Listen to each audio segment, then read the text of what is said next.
Imaginez un monde sans patates.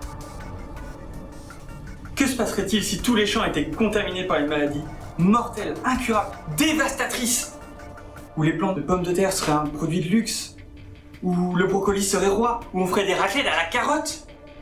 Où la patate deviendrait un objet plus convoité que l'or?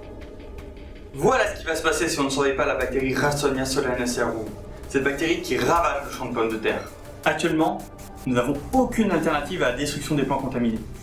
Toutefois, il nous reste un espoir. On a récemment découvert que la composition du sol pouvait rendre Ralstonia inoffensive. Malheureusement, nous ne savons pas exactement lesquelles. En effet, les bactéries ont des comportements très complexes. Leur réseau métabolique contient des centaines, voire des milliers de métabolites. Hop. Faites simple. Ok. Une bactérie, c'est un peu comme un cuisinier. Le cuisinier a des ingrédients qui correspondent aux éléments que la bactérie peut trouver dans les sols.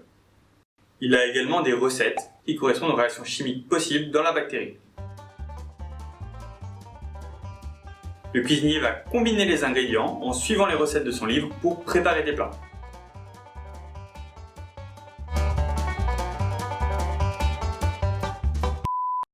En fonction des ingrédients disponibles,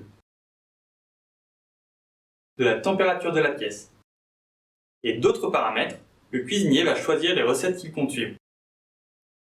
Parfois, il va choisir des recettes qui sont toxiques pour la pomme de terre et parfois non. J'ai longuement étudié la bactérie pour essayer de comprendre ses choix. Ce qui m'intéresse est de comprendre quand la bactérie produit des toxines pour la pomme de terre. Et quelles sont vos conclusions? Disons, c'est un peu compliqué. Une bactérie peut effectuer environ 2000 réactions chimiques impliquant des centaines de composés chimiques. C'est donc impossible pour un humain de suivre.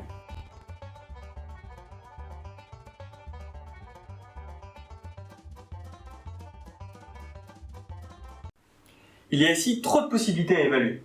Je vais avoir besoin d'un ordinateur, laissons la place à l'informaticien. Pourquoi l'informatique? Un ordinateur peut traiter une plus grande quantité d'informations et plus rapidement qu'un être humain. Dans le cas présent, je vais utiliser deux machines qu'on va appeler des solveurs. Notre premier solveur. Bonjour, je suis le premier solveur. Je cherche à savoir pour quelle raison la cellule synthétise tel ou tel composé chimique.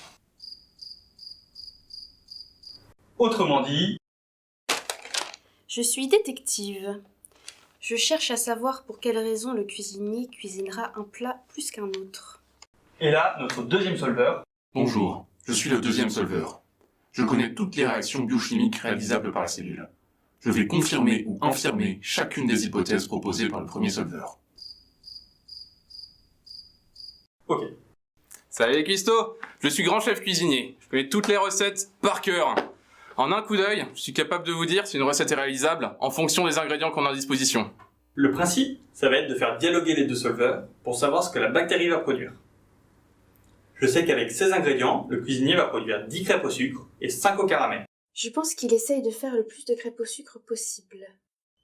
Ça m'étonnerait. Il y avait assez d'ingrédients pour faire 30 crêpes au sucre. Alors que penses-tu de cela? Tant qu'il a du sel, il ne fait pas de crêpes au sucre. Ah, ça ne colle pas. Dans ce cas-là, il ne ferait aucune crêpe au sucre. Peut-être que tant qu'il a du beurre, il fait du caramel, et puis il finit avec des crêpes au sucre. Ça me va. En faisant dialoguer les solveurs sur toutes les décisions prises par la cellule, on va pouvoir comprendre comment la cellule a fait ses choix. Et notamment, dans quelles conditions Ralstonia va produire une toxine ou non. On pourra ainsi déterminer comment adapter l'environnement de la bactérie afin que celle-ci ne produise pas de toxines. Mais si le solveur fait tout le travail, qu'est-ce que vous faites? Les deux solveurs ne peuvent pas vraiment se comprendre. En vrai, c'est comme s'ils parlaient une langue différente. Il est donc nécessaire de très bien les régler pour apprendre le comportement de la cellule. Cependant, trouver les bons réglages, c'est très difficile. Mais ne vous inquiétez pas pour ça, c'est ma spécialité. Vous m'avez convaincu. Quand est-ce que ça peut être prêt? On devrait avoir un début de solution d'ici 3 ans. Mais seulement si vous me donnez la bourse de thèse. En tout cas, merci de votre attention. Je sais pas si vous avez des questions. Bah non, aucune question.